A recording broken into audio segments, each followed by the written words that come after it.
Welcome back to the Soul Mirror. I'm your host, Shreya. And today we are going to somewhere real. Not the surface level, breathe in, breathe out, back to productivity type of mindfulness. We are talking about the kind of presence that changes how you live, how you love, how you listen, and how you show up when life gets messy. Because let's be honest, we live in a world where everyone is connected but nobody feels seen. Notifications are loud, attention is expansive, and deep connection feels like a luxury.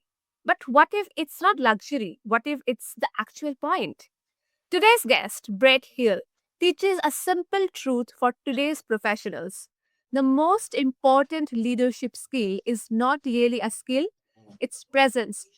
Brett is the founder of the Mindful Coach Association, host of the Mindful Coach podcast, and he brings practical mindful somatic tools that help leaders and coaches move beyond theory into real impact. He's spoken on technical stages worldwide for Microsoft, built his first corporation at 25, and helped establish one of Dallas' first dedicated meditation centers, the Quest Institute. So, yeah, this man has lived in both worlds, performance and presence. And I love that Brett does not just talk about mindfulness like the vibe, he makes it usable like right now. Welcome, Brett. I'm honored to have you on my show.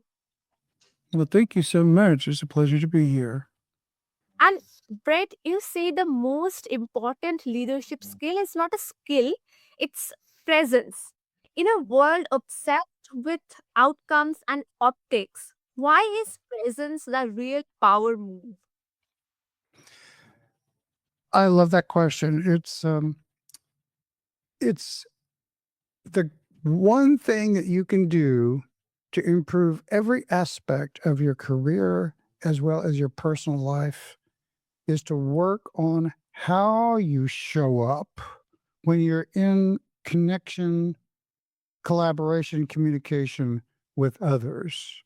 There's a lot of guidance around the words you speak. Like when they say this, you say that. When you do this, they do that. When they do that, you do that. There's a lot of recipes, and those can be actually quite helpful. But if you enter into the conversation in a way where you're present, you're attuned, you're noticing beyond the words into into what's actually going on between you as people, and you dial that into your conversation as well as the whatever you have to get done, it changes the conversation in such a way that people can feel you inhabiting your words and being present with them. And when people notice that, they go, wow, this person's really like paying attention. And so what happens, have you ever been, let me just ask you, have you ever been in a conversation where you're really, when you notice that someone else is really bringing a high quality of attention to the conversation? Have you ever had that happen? No, not really with now yet. Well, a lot of people have, like they've been connected to someone and they feel like that, wow, this person's really paying attention and listening. And what happens in that person when you notice that is you go, "Oh, I need to pay attention because this conversation is they're bringing more to the conversation than most people do." And so that elevates the entire conversation. And, and it starts with how you show up. And so that's why presence is one of the most powerful things. And it's a skill that you can learn, and it brings greater success, it brings greater connection, and it sets you apart from other people because most people don't work on this. Yes, this is really, really amazing what you just shared. And also, what's the first tiny sign someone is not present, even if they look calm and high functioning? That when they're not present, Yes. well, usually it shows up as being easily distracted, when someone's really present, you can tell that they're more or less choosing their words, and that means they're hard to distract in a way. There's a lot to say about that, but when someone's and another thing is that there's a focus in presence, and there's also a sense of calmness and a sense of intentionality. It's very hard to describe, but it's something you can feel whenever you're in the presence of someone who is present. Generally, you can feel if you're paying attention. Now, if you're so scattered that you're not even noticing what's happening right in front of your eyes, like you're talking to someone if who's bringing more to the conversation. If you can't even notice that because you're just like so distracted, you're like, okay, okay, sure, whatever, yeah, okay, great. You're not even paying attention to who's right in front of you.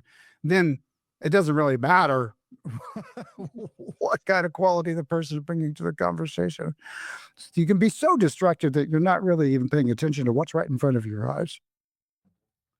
That's so real because people think presence is soft, but it's actually a high performance state. Like the room can feel it before you say a word. That's right. That's right. And one of the things that happens, I learned from a CEO once. She said this magic phrase, which I've never forgotten, which is, "Words are cheap, but they shouldn't be." Mhm. And I love that because it's like your words have tremendous power, and but only when you bring intentionality to them. They they can be super dangerous and damaging when you bring unconscious when you're just unconscious and you're just saying, well, that's that and that's that, and I don't like that, and you can actually damage people and hurt people, and projects as well. I mean, have you ever been in a meeting with a business manager who's just destructive? They're just in there just destroying people's egos and putting people down, and it's not helping anybody. But if you just take a moment and pause and go, you know what? I really don't want to hurt people. I want to move the project along. And there's no reason we can't be kind and present at the same time. And so when you show up and you bring a certain amount of presence into the room, people pay attention to you more and people value what you say more than if you're just speaking every word that comes into your mind. Yeah. And also, everyone wants authentic connection, but we are all Mhm. low key addicted to distraction. So, what is the simplest way to rebuild real connection without turning it into another self improvement project? Hmm. It's a really good question. The first thing you have to be able to do to build a connection is to connect to yourself. You can't connect to other people unless you can connect to what's true for you. This is something most people don't realize. They think, oh, by focusing outside of myself, I'm going to build connection. But you build connection first by noticing what's true for you about this other person. And when you are noticing that and the other person, this is something they call dual awareness in coaching and in psychotherapy, where as a coach or a therapist is sitting in their seat, they're paying attention to the client and they're paying attention to themselves, noticing, oh, I like this about this client, or this is kind of annoying. And it's not like you're using that. You're not saying, oh, well, that's annoying, but you're just noticing. And you say, oh, I like this. And so, for example, one way to build connection, Ron Kurtz, the founder of Akomi, which is a somatic psychotherapy I studied, he used to say this: the very first time I meet a client, I sit down, I notice something I like about them. And that was a practice. The very first time you meet somebody who is a client of his, the first thing he got into the habit of doing is sit down, he'd look at them, and he would look for something that he likes and connect to that. Oh, they have a nice smile. Oh, I like the way they tilt their head. I like the color of their eyes. I like the tenor of their voice. That's a beautiful, beautiful practice that helps you lead with something positive the very first moment you engage with someone. Yes. Also, if someone listening and thinking, I'm awkward at this, what is one practical practice they can do today in a conversation? I'll tell you about one that I teach to my clients. I call it managing the spotlight. Managing the spotlight. Someone says, for example, "Oh, I'm having a really hard time about because my boss didn't like my project, and it's always unfair, and I'm never getting ahead." And they're just complaining, which is okay. There's nothing wrong with that. Now you have a choice about hopefully you have a choice about what you say. Most people are kind of on automatic and they just say whatever comes to mind. There's nothing wrong with that, but we're hoping to be more intentional. And so, what kinds of things can you do when someone does that? One of the things you can do is you can say, and this is very common, is to say, "Oh, yeah, me too. That's just like the way it was with my boss," and blah, blah, blah, blah. And so, what you've done in that moment is you've taken the conversation focus of the topic away from them and you've made it about yourself. Now, there's nothing wrong with that, but you could choose to let it be about them. Let the spotlight of attention be on them for a little while. And so, this is a difference between this is a conscious choice. You say, I'm just going to let it be about them. And you just ask them, oh, must feel terrible. I know you cared about that project. Mm. And you're saying something back to them about their situation that lets them be the center stage for a little while. And that helps them connect and express and be um, the subject of the conversation for a little while. And so, one of the things to when you start to be more conscious in your communications is you start to pay attention to where who's got the spotlight and is it where it should be because you have a choice about that. I love that because it's not about becoming a different personality, but it's about becoming available that hits.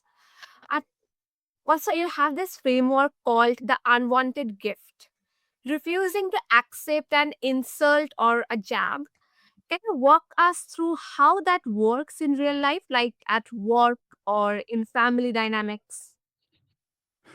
I'm sorry, could you please say again, what is it in at work and family dynamics that you would like for me to comment on? I didn't quite catch that. Yeah, like you have a framework that is called the unwanted gift. That to Oh, like the unwanted gift. Yeah. Okay. Yeah. So the notion of the unwanted gift is if someone says something mean or rude or cruel or hurtful or hateful to you, very frequently, and this is perfectly understandable, you get defensive and you go, well, that's not true. How could you say that? Here was just being mean and a million other things that could be true. Now, in my work, I want to help people be more intentional about the way they respond under stress because that's when it matters a lot. And so if someone's being mean to you, that's a stressful situation. Without a little work on keeping your center, this is where your presence comes in. Because if you have presence, then what you hear when someone says to you are the words that they are saying, and you feel the intention behind it, but you don't accept it as, oh, well, this is true. It doesn't sting so much because you're not so vulnerable to negative commentary because you know the truth about yourself. You know you're a good person and you know it in your bones. You feel it in your heart. So if someone says something mean to you, you go, "Oh, okay, they're being mean," and you treat it like it's an offering. They're offering me insight and wrapped in this, communication that I don't want, and I'm not going to accept it. So you just let it sit there, and you don't take it. You don't react. You don't defend. You don't respond in an angry or defensive way. Uh, and and when you do that, it just kind of becomes really clear. So oftentimes, the best thing to do is just say nothing. You just let it sit there as like, oh, it's like they threw a wet sponge on the ground, boom, at your feet. And you don't have to reach down and pick it up. You can just sit there and look at the wet sponge on the ground. And everybody goes, why did you throw a wet sponge on the ground? Because it's really clear that they just did something ugly. And it can make them very uncomfortable because you're not buying it. You're not playing their game.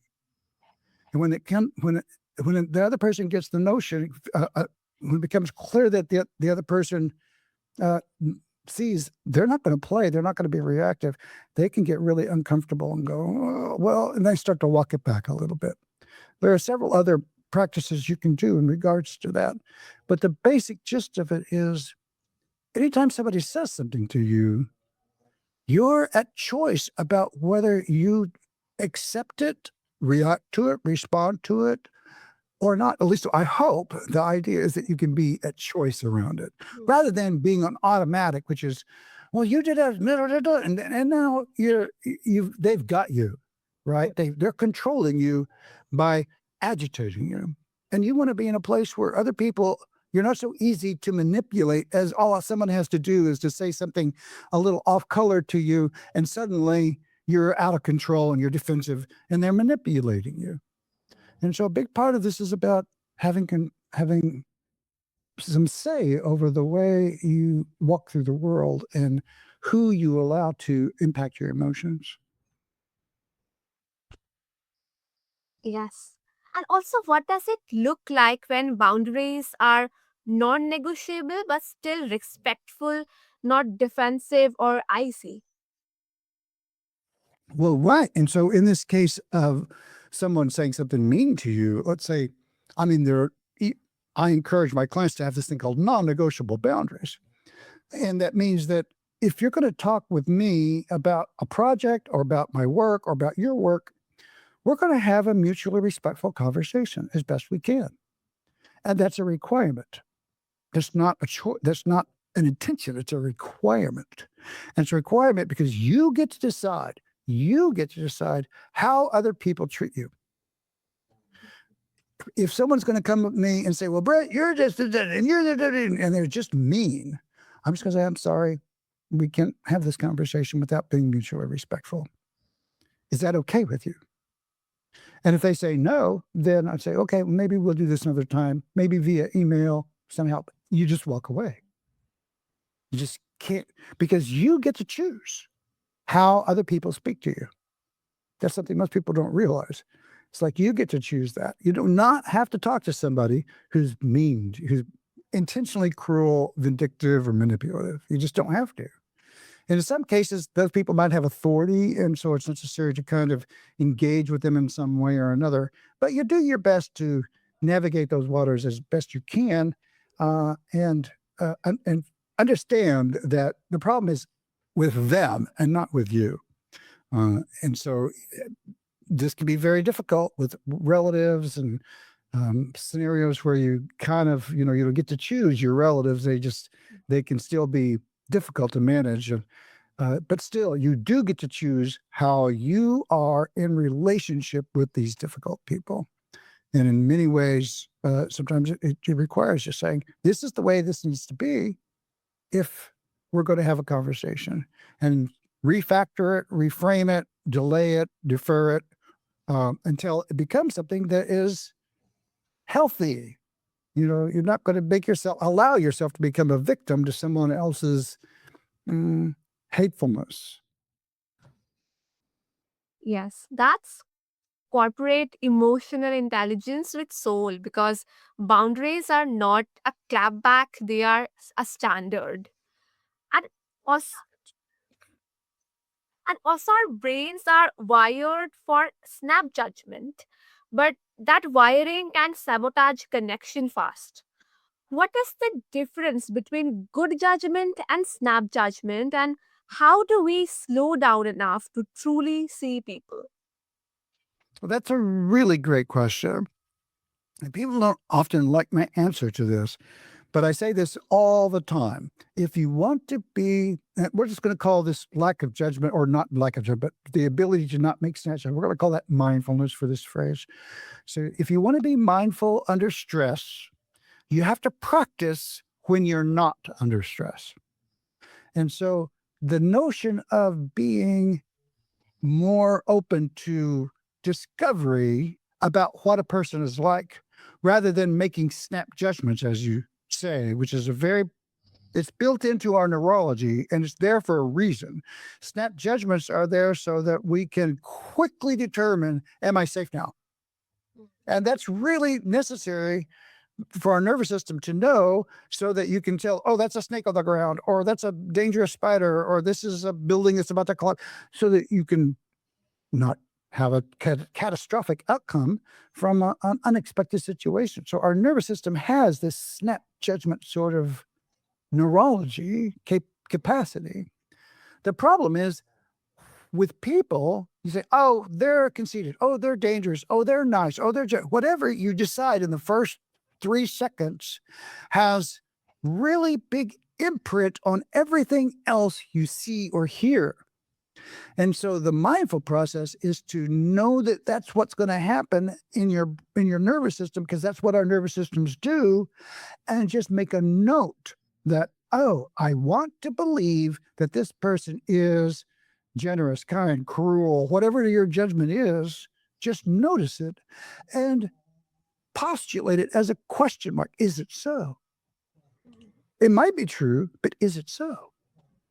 And so that's a good question to ask yourself when you meet people and you feel they're a certain way. Just ask yourself, is it so? And then inquire.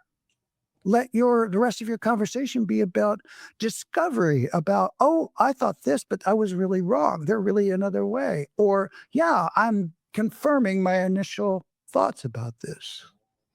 And so suspending judgment is an act of amplifying curiosity, just letting yourself stay curious about what is someone actually like rather than deciding and then you don't care anymore because you've already decided. Does that make sense? Yes, this is like a true, honest answer, and I just loved it. The way you explained the entire thing. And if after this, what's the best way? My listeners want to connect with you. Well, they can go to themindfulcoach.com, and you can sign up for my newsletter there, or and that's the and that's there's information there about how to reach me on the contact page.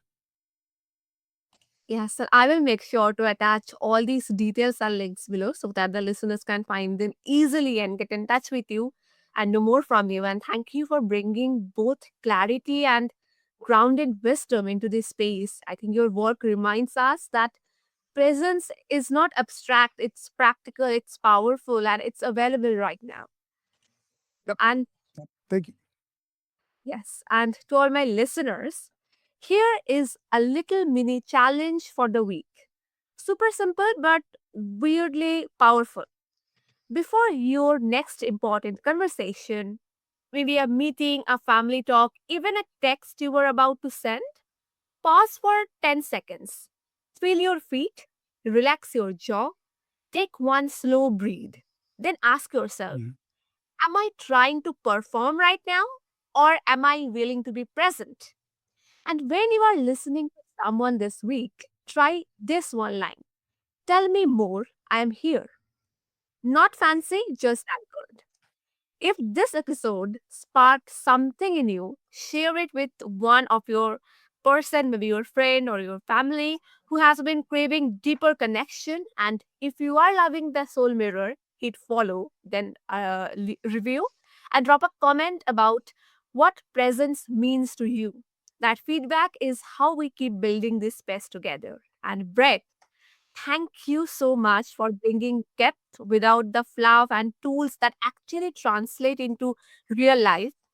To everyone listening, remember your life does not change when you know more, it changes when you show up differently. Until next time, Mhm. this is Shreya, and you have been listening to the Soul Mirror. Stay grounded, stay curious, and stay close to what's true. And do not forget to hit the follow button, subscribe, and also feel free to share your thoughts because your ears deserve premium content. Thank you.